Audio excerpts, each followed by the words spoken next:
Alright guys, welcome back to another Crypton Research video. Today we're going to be doing things a little bit differently. We just pulled some slides from CoinTelegraph and put them all together for you guys, and we'll be going over them. So what this slide shows is the different year-to-date returns for these different assets. The global real estate, which was the lowest, was 4.2%, gold around 12%, US equities 18.5%, global equities 23%, Bitcoin 1,200%, and all digital assets combined 707%. So now Bitcoin goes from 1,000 to 20,000. Now it's back to 6,000. But when it went from 1,000 to 20,000, everyone thought it was the greatest thing in the world. Am I not right? But then when it went down from 20,000 to 10,000, the world's over. But people still forget that it's still up 1,000%. And I want to remind you that these slides are, looking at 2017 year to date. So it doesn't account for all the stuff that happened recently. All right, let's really and all right, so the next slide is going to show the total cryptocurrency market cap versus other companies. So Western Union was $10 billion, and then Visa $250 billion. And if you look at gold, which is a different asset, it's $8 trillion.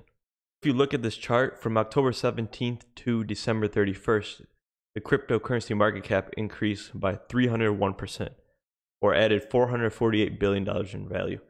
So it went up that fast. You can't expect it to keep on going up that fast. It does have to come back a little, which it has, clearly. yeah, so this is obviously not updated to the current 2018 Bitcoin price, but I'll go into that. In October, Bitcoin was at about 5K, and from October to December, or let's just say the end of 2017, it hit an all-time high of about $20,000. Right. So that's a significant increase. And regardless of all this bullshit news there is, the futures news, if you look at our previous video, we go over how the futures actually impacted the market, and it actually wasn't much at all. And we're just going to give you a little snippet of that, but definitely go ahead and check out our previous video. But Bitcoin at 20K, no one really wanted to pay that much. I mean, the reason why it fell, if you just think about it in simple terms, is no one wanted to pay $20,000 for one actual Bitcoin. So there was no demand for it at that price. So that's why it fell. The institutional investors basically sold the contract short on the CME and Cboe, and while retail went long. So when they expire, they're going to make a lot of money. I mean, they've been expiring, monthly and monthly. Yeah, so they already made a lot of money on the short side, which is short meaning you want it to go down and you make money that way. And on December 28th, South Korea opened their mouth on regulations, and South Korea was one of the biggest markets in the cryptocurrency space. If you look at the spread between the bid and ask price for Bitcoin in South Korea, when Bitcoin hit a maximum of $20,000 in South Korea, you have to pay $26,000 for that Bitcoin, regardless of the price. Even look at, remember Ripple? Ripple was huge in South Korea. They kept on buying it like crazy, like it found the cure for cancer or something. And now, since a lot of these South Korean exchanges are, coming down and they're cracking down on them, that spread is, less now.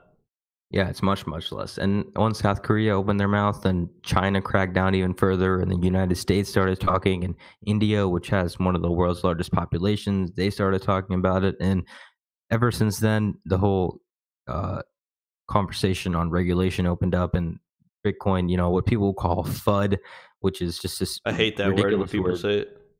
Ridiculous. It's real world stuff in the stock market. No one calls when Facebook goes down. No one's like, "Oh, it's FUD. It's FUD. Facebook's going down because it's FUD." No, Facebook goes down because it goes down. Whatever news it is, people selling off. But like the market will find the right price. Exactly. People who are just so tied emotionally to the price of Bitcoin, and they want it to go up because their freaking mortgages on it. Yeah, that sort of stuff. They call it FUD, and they just get emotionally tied to it, and that's why that word is so around there. Yeah, you have to be able to cut something fast. You can't have emotions. You can't be married to it. Exactly. You got to take your profits and feed your family. It's not about Bitcoin going to 100K. Shit, it may go to 100K, but feed your family. That's the main thing. It can also go to zero. Exactly. But let's look at this slide, which is quite interesting. The ICO funding raise $3.2 billion just in one quarter, in quarter four. ICOs exceeded the venture capital by over 16x in this. Wow. That's huge. That's So probably that why means Ethereum's getting a nice bid, especially in Q4. Ethereum went exactly over $1,000. It was 1.3K. When the really. price of Ethereum goes up, the interest in ICOs go up as well, and Yep, vice and versa. likewise, as ICOs go up, Ethereum goes up. Yep. But if Bitcoin dies out, or if one of these, if something happens to the market and Bitcoin goes to $1,000, that doesn't mean that the blockchain is going to die. The blockchain is there forever, and this just shows that the blockchain is more powerful technology than what Bitcoin is. Bitcoin can die. So who cares? But as long as there's powerful platforms that are created on the blockchain that can revolutionize the world, that's what's going to change everything. Right. And this is just a clear example of that. But remember, there's no blockchain without Bitcoin. Have some Dun, dun, respect, dun. man. Damn respect. All right, so when we were talking about the CME CBOE futures, we talked about them in our last video. So a lot of people went short, and traders with long positions were the retail ones that went long. Basically, the big institutions just sold their stuff to the retail. We see this all the time. And everyone and their mother thought, oh yeah, CME, CBOE, Bitcoin's going to go through the roof. But look what it did. It went the opposite way. But yeah, and the trade volume was very minimal too. So it's nothing really exciting, which is unfortunate, but that's just how it is. It is what it is. You can't complain. I mean, if you want to buy Bitcoin, you buy the actual Bitcoin. You don't trade it off these stupid futures contracts. Right. And these people just exactly saw that. Yeah, they just trade the price. They don't care about the Bitcoin. They weren't actually owning the Bitcoin with these futures. They just cared about the price and they just wanted to sell it. So that's exactly what they did. Exactly why Wall Street went short. Yep. So Jamie Dimon, Lloyd Blankfein. All right. So 92% of these people in this survey in 2017 bought cryptocurrency. 68% in December. So when nobody, for some reason, I don't know why, but nobody wants to buy when there's blood. Everyone wants to buy when Bitcoin's going up. When you see in the the news, oh, it's at 5,000, 6,000, 7,000, 8,000. They get crazy FOMO, 9,000, 10,000. That's when they buy it. Nobody buys it on the way down. So look at this slide. So 60% of the people started following crypto in 2017. So this is why we have a problem when crypto goes down and everyone panics, because they just got in.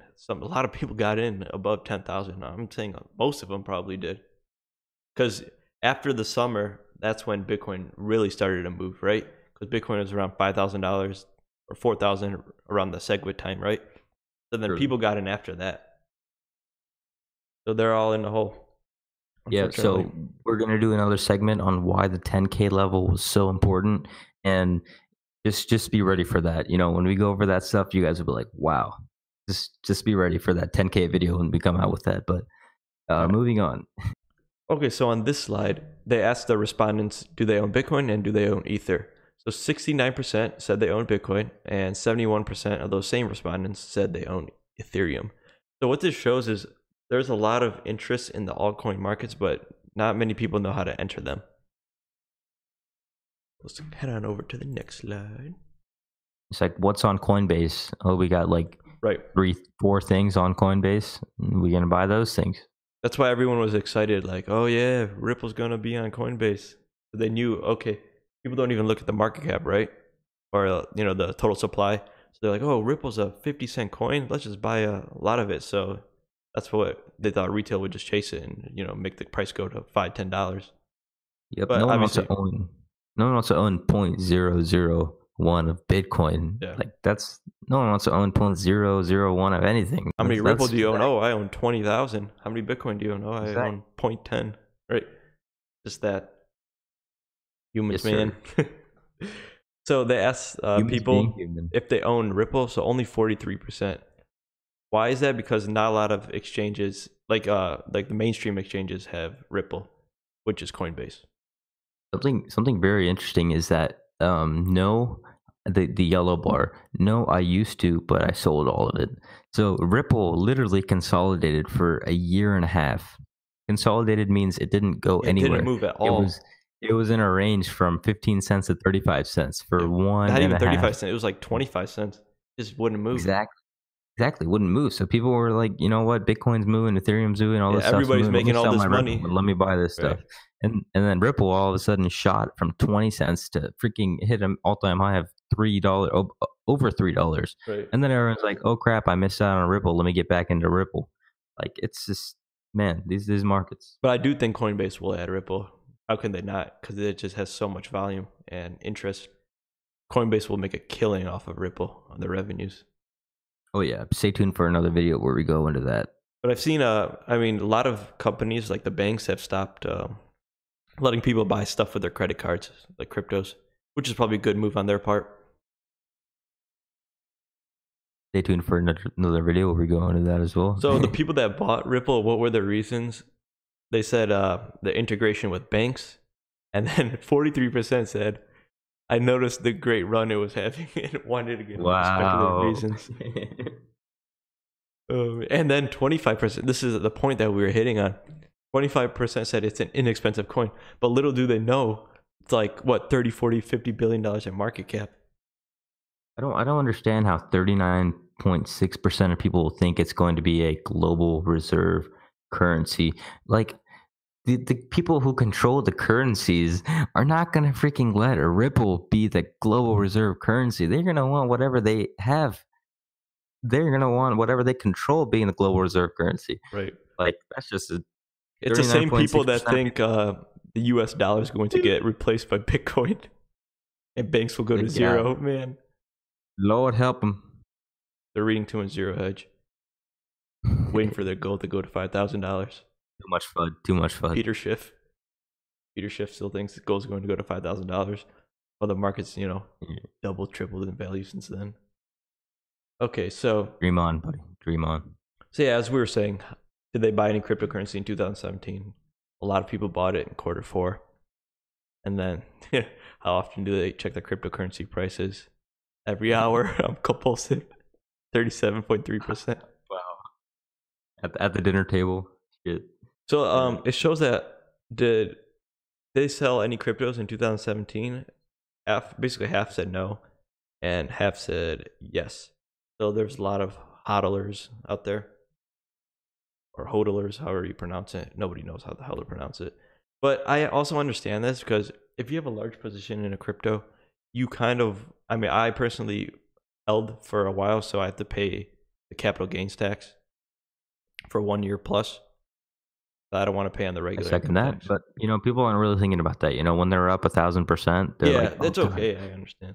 God, it's gonna go up another 1,000%. I'm just gonna hold. What's the loss if it does come back down to 100% in profit rather than 1,000%? At the time they're thinking like it's gonna be okay, but when it's 100% in profit, they're gonna be like, oh God, it's 100% in profit. I better take profit, and then that's when it reverses on them. Right. So simple market. This slide, do people think that cryptocurrencies are in a bubble in Q4? This is when Bitcoin was nearly $20,000. Yes. So 7% say extreme yes, 20% moderate yes. Then you have split moderately no, extreme no. It basically what position do you have? As we were saying before, what do people think of the CME and Cboe futures? So were people surprised by this development? No, because everybody knew they were going to try and do something. And 74% of the retail people actually believed that this was going to be good for Bitcoin. That's incredible. Because everyone painted this picture on YouTube and Twitter and social media. Oh, these futures are going to be the greatest thing ever. Bitcoin's going to go to $40,000, $50,000. CNBC was saying, oh man, it's going to $100,000. And guess what happened? It dropped from 20K all the way down here.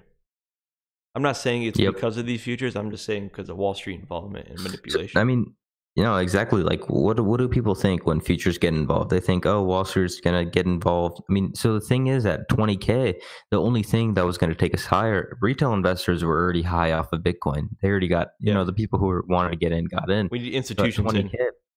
Yeah, they needed institutions to get in. But institutions, they will literally laugh at this and, just throw it in the garbage can At $20,000, who's going to pay that for Bitcoin? At that price, you're not even getting gold for Right. $20,000. These Why people are would the I even pay? smartest people in the financial system.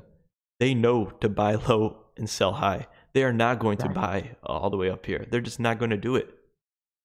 And another thing, they're not going to buy paper contracts when they can buy the actual Bitcoin that exists and own the freaking Bitcoin. Like, why would they buy a paper contract when they could buy just a Bitcoin? And the people who were already interested were already in. It's not Right. like Wall Street is late to the freaking party. Wall Street is always early to the party. So what I was saying, People- the contracts would be good for miners, especially that run a huge operation, because what they could do is just sell the contracts, right? Collect the premium on it, so then they can pay for electricity costs, so they can keep running, even if running the mining operation isn't profitable.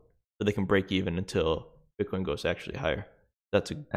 Yeah. That's too complicated for my head. But if you guys are interested, just leave a comment in the comment section below, and we'll go over that in another video. All right, let's move on. The next one.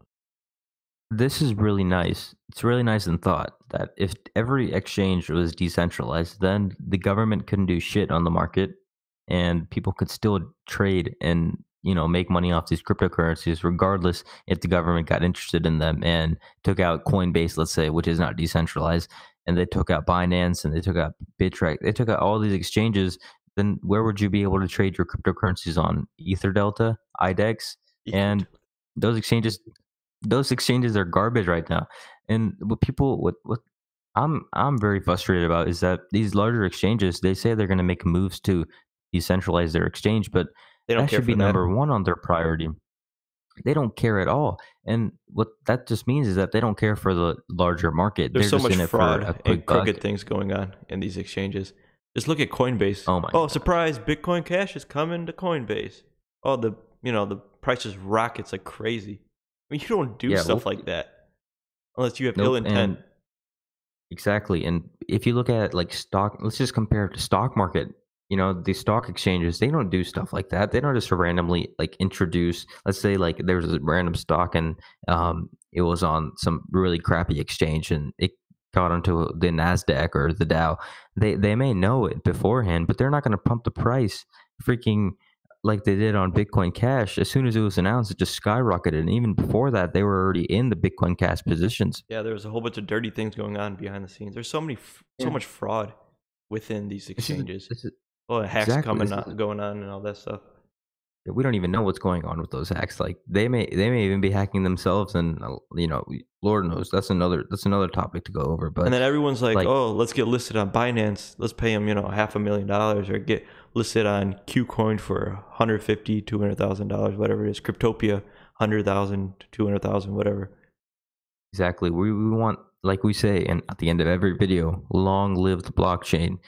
The blockchain isn't going to live long if these exchanges do illicit things like this. And if they don't go decentralized, then that just means that their intent is wrong. But see, with decentralized exchanges, they make less money. Exactly. So it's all about the money. Right. So what other blockchain applications were people bullish on? Privacy-focused transactions. So you have stuff like Monero, Zcoin, Zcash, stuff like that.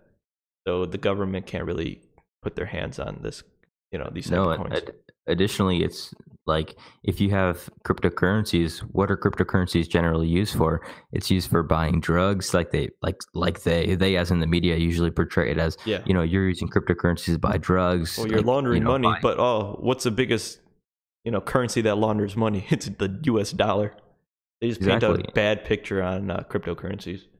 To buy hitmen, to buy all this random stuff, but still, this is a great portrayal that you can't really use your Bitcoin to buy regular things, pay your bills and all that sort of stuff. You can use it to do all this stuff that you can't do properly with the dollar. Right. But perfect chart. This just hones it all in.